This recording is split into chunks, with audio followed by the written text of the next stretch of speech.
حقیقت نفس انسانی اپنی خلقت کے اعتبار سے بے بہانہ خلصوں تو کے مرکب ہے۔ حرص و ہوا، لالچ و مفاد پرستی، غرور و تکبر، خود غرضی، خود پسندی، بغض، حسد، کینیا، عداوت، عیاری و مکاری، دجل و فریب وغیرہ، یہ سب نفس کے خصائل ہیں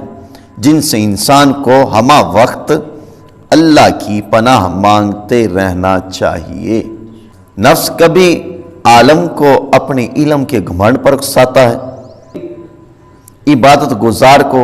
کثرت مجاہدے کے تکبر پر، کبھی کسی سخی کو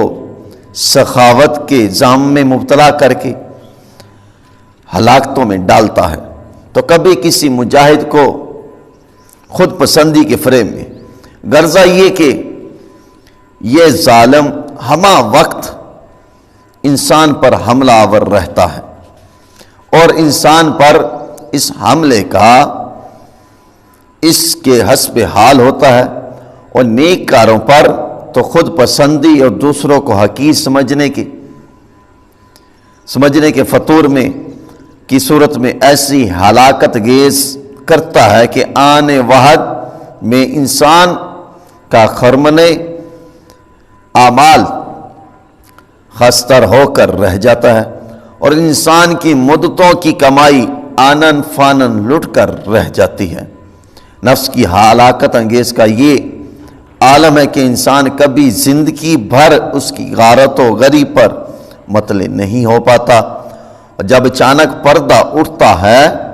تو محسوس کرتا ہے کہ میں کس قدر فریب نفس میں مبتلا رہا، اور یہ ظالم نفس کس طرح مجھے اپنے دام تجویز میں شکار کیے ہوئے تھا۔